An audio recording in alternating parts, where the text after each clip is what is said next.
Estamos ya en la segunda parte del libro de Libertad, en ayuda de un amigo. El capítulo 10, cómo ayudar a otros a estirarse. Y meditábamos anteriormente especialmente en nuestro bautismo, cómo por el bautismo tenemos la unción del Espíritu Santo y por ende la autoridad del Espíritu Santo en el nombre de Jesús para echar fuera a los espíritus malignos. Y cómo la liberación debería de ser algo cotidiano en la vida cristiana, en la vida espiritual de todo creyente. ¿Por qué? Porque la liberación, se nos explica hoy, es parte de nuestro camino de conversión. Es parte de nuestra herencia. Hoy el autor nos va a enseñar que hay modelos y que hay principios en la oración y en el ministerio de liberación, pero que son solo eso, modelos y principios. Y que aunque los aprendamos y por supuesto que nos iluminan y nos ayudan mucho, como la lectura de este libro que estamos haciendo, el Espíritu Santo nos va a ir enseñando cuál es la mejor manera de orar por liberación en este ministerio, en esta pastoral o en este ejercicio cotidiano al que todos los cristianos estamos llamados a vivir. ¿Queremos ayudar a alguien? Pues necesitamos una forma. Necesitamos prácticas, necesitamos principios. Y para eso podemos aprender de otros. Atención, aprendemos de otros. Aprendemos de la sabiduría que el Espíritu Santo les ha dado y en su momento también de los errores que han cometido para no cometerlos nosotros. Esta sabiduría de la que hablamos es la sabiduría que Dios va derramando sobre su pueblo y que a lo largo de la historia se va acumulando en la gran enseñanza de la vida cristiana. Y nosotros podemos aprender de tantos hombres y mujeres que han sido usados por Dios para este y otros ministerios y aprender de ellos también nosotros para ejercer el ministerio al que Dios nos llame. ¿Qué es lo importante? Que hagamos nuestros los principios y los modelos y que según nuestro contexto, nuestra realidad, nuestras necesidades, etcétera, las apliquemos de la manera que el Espíritu Santo nos enseñe. A veces un modelo particular va a servir, a veces nos va a servir otro, pero lo importante es que tengamos modelos y principios que nos ayuden a ejercer este ministerio, esta pastoral, esta oración maravillosa de la liberación. Así que permitamos que Dios nos enseñe. Como dice el autor, cada uno de nosotros necesita aprender de otros. Pero lo más importante, necesitamos aprender del Señor. Cuando Teresita del Niño Jesús quiso tener un director espiritual, la superiora de la casa le dijo que no era necesario, porque su espiritualidad era tan sencilla que ella no veía necesario que tuviera un director espiritual. Teresita fue obediente, pero nos cuenta que se fue al sagrario, se puso delante de Jesús y le dijo, bueno, tú vas a ser mi director espiritual. Así que el mejor maestro en la vida espiritual es Jesús. Cuando Santa Teresa de Jesús, la gran santa de Ávila, se le prohibió leer libros, Jesús se le apareció y le dijo, Teresa, no te preocupes, yo seré tu libro, yo seré el libro en que tú leas. Estas dos experiencias nos recuerdan que, por supuesto, los métodos son importantes, los principios son importantes, los libros son importantes, pero lo más importante es dejar que Jesús nos enseñe. Cuando le preguntamos al Señor qué debemos hacer, también el autor nos recuerda que hay preguntas que no tienen respuestas con palabras. Hay preguntas en donde las respuestas vendrán con el tiempo. Y esto también es importante. ¿Por qué? Porque necesitamos discernimiento. Y el discernimiento conlleva paciencia. Y la paciencia es espera. En esta escuela, donde el Señor nos quiere formar, donde el Señor quiere enseñarnos, muchas veces las respuestas no vendrán con palabras y otras las respuestas vendrán con el tiempo. Aprender a escuchar al Señor y aprender a esperar en esa escucha para que Dios haga la obra que quiera hacer a través de nosotros. Pero algo que sí tenemos que aprender, y esto es un principio fundante de cualquier pastoral que ejerzamos, es el amor. Tenemos que aprender a amar a las personas que Dios nos envía. Lo primero es amarlas. Jesús dijo: con el mismo amor que el Padre me amó, los he amado a ustedes. Ámense los unos a los otros como yo los he amado. Nunca podremos dimensionar la totalidad del amor que el Padre tiene por Jesús. Y Jesús dice: ese mismo amor que el Padre me dio es el mismo amor que yo les he dado. Y nos da un mandamiento nuevo. Atención con la palabra nuevo. Ámense los unos a los otros como yo los he amado. La medida de toda pastoral es el amor del Padre revelado en Jesús. Cuando amemos, en ese amor estaremos viviendo la plenitud de nuestra vida cristiana. Pidámosle al Señor que por el Espíritu Santo que se nos ha dado, como dice San Pablo, podamos vivir ese amor para amar a nuestros hermanos, aquellos que el Señor nos envía para que en su nombre sean sanados y sean liberados. Estamos hablando de oración de liberación y yo he repetido muchas veces también ministerio y pastoral de liberación, pero hay que diferenciar. Una cosa es orar por liberación y todos por el bautismo tenemos la autoridad para hacerlo, y otra cosa es ser llamados al ministerio de liberación. Todos podemos orar por un amigo para que reciba liberación, así como nosotros la hemos recibido por la unción de nuestro bautismo, tenemos esa autoridad.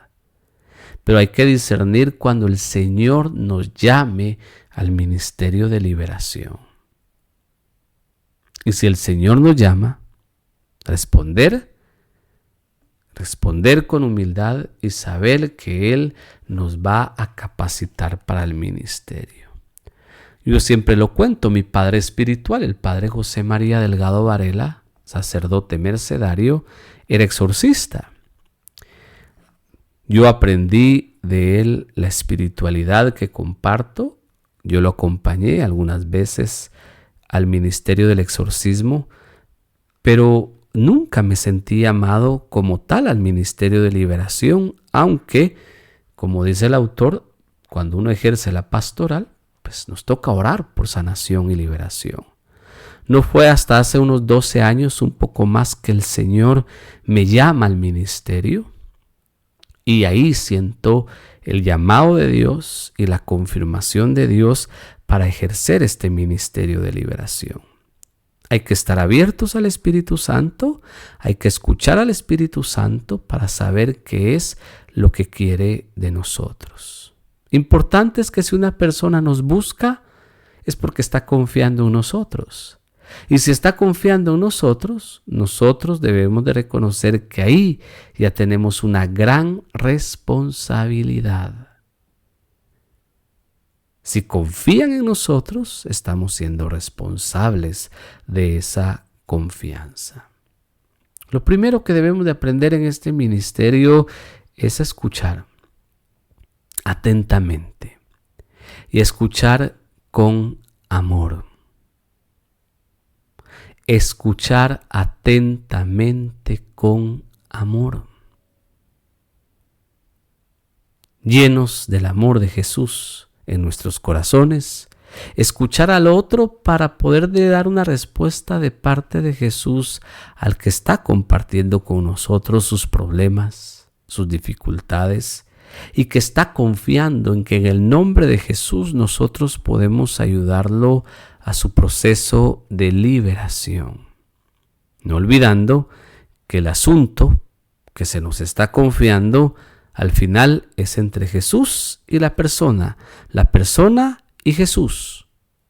Nosotros solo estamos ayudando. Nosotros solo estamos ayudando. No hay que caer en el error que caen muchos, de creer que porque oramos o ejercemos el ministerio nosotros podemos decidir por la otra persona. Jamás tenemos que decidir por la otra persona.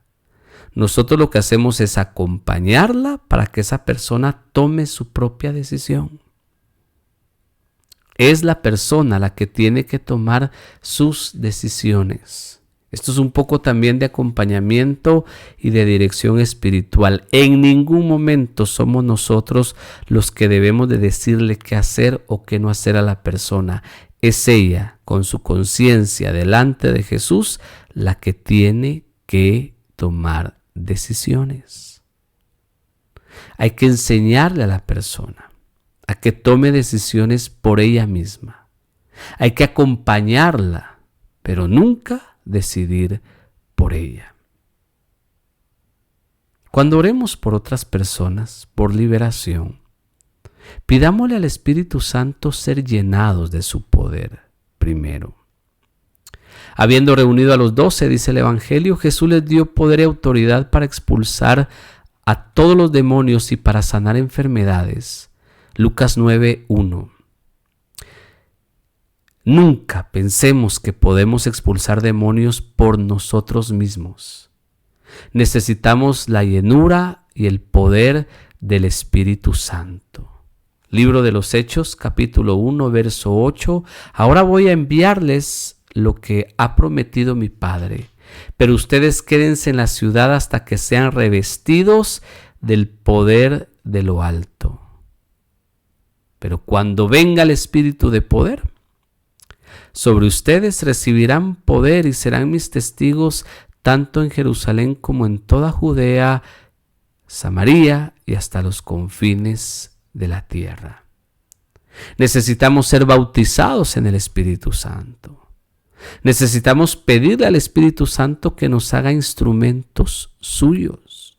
Necesitamos pedir la gracia y la unción del Espíritu Santo. Necesitamos rendirnos al poder del Espíritu Santo, porque es en el poder del Espíritu Santo, en el nombre de Jesús, que podemos expulsar a los demonios. Nunca por nosotros mismos. Así que a humillarnos y a pedirle a Jesús que nos bautice en el Espíritu Santo. ¿Por qué? Necesitamos la unción. Necesitamos la unción, insisto, ya la tenemos por nuestro bautismo, estamos ungidos. Y por lo tanto ya tenemos la autoridad por nuestro bautismo, pero necesitamos renovar esa autoridad, necesitamos renovar esa unción para que el Espíritu Santo actúe a través de nosotros. Y podamos vivir, otra vez lo dice el autor, la liberación como algo común en la vida cristiana. Algo común en la vida cristiana. Mateo 6:13. Mateo 6:13. Tenga presente este versículo en su cabeza y en su corazón. Capítulo 6 y verso 13 del Evangelio de Mateo. Él nos enseñó a orar en el Padre Nuestro y líbranos del mal. ¿Y quiénes pueden rezar el Padre Nuestro? Todos los bautizados. ¿Y qué estamos pidiendo todos los bautizados en el Padre Nuestro? Ser liberados de todo mal. Enseñanza de mi Padre Espiritual, la oración de liberación y de sanación más grande que podemos hacer es la última petición del Padre Nuestro. Y líbranos del mal. No es por nosotros. Se nos presenta la historia de Gedeón en el libro de los Jueces, el capítulo 6, los versos 12 y 15. Cuando el ángel del Señor lo llama, le dice: el Señor está contigo, guerrero valiente. Si nosotros leemos todos los llamados de la Biblia, todos tienen esta palabra: el Señor está contigo. Por eso cuando Dios llama a María, Dios le da un saludo que se parece a todos, pero le agrega algo que ningún otro tuvo antes ni ha tenido después de ella: llena de gracia. Que Jaritomene, llena de gracia. Ella es la Inmaculada Concepción. Solo a ella se le ha dicho llena de gracia. A todos los demás, el Señor está contigo. A Gedeón se le dice: el Señor está contigo, valiente guerrero. Cuando Gedeón oye eso, pues no se lo cree. Porque Gedeón sabe quién es, sabe de la tribu que viene. Y no cree lo que el ángel está diciendo. Nosotros podemos estar igual que Gedeón, no creyéndonos que somos valientes guerreros. ¿Y por qué? Porque no estamos viendo lo que Dios ve. Dios ve en nosotros algo que nosotros no podemos ver. Y si Dios lo ve, hay que creérselo. ¿Y qué ve Dios? Que estamos ungidos por el poder de su Espíritu Santo, que somos sus hijos, hijos en el Hijo, herederos de todas sus promesas. Por lo tanto, Dios sabe que estamos capacitados para un propósito particular, ya sea la oración, el ministerio, la pastoral de liberación o sanación o cualquier otra, pero de que tenemos un propósito en el Señor, lo tenemos. Tenemos un propósito en el Señor. Y el autor regresa otra vez, y lo vuelvo a repetir yo también: la liberación de espíritus malignos debería de ser normal en la vida cristiana. Normal. ¿Por qué? Porque por el bautismo tengo autoridad sobre el demonio, sobre el mal, sobre la enfermedad, sobre la muerte. ¿Qué tengo que hacer? Creerlo y vivirlo. Oramos con la oración que el libro nos presenta. Padre, enséñame cómo consolar a otros con el consuelo que he recibido de ti. Tú eres el Padre de la misericordia. Derrama tu amor en mí y muéstrame cómo puedo regalar tu amor. Por favor, úsame para llevar libertad a otros. Enséñame cómo quieres que sirva. Que así sea, en el nombre de Jesús. Amén.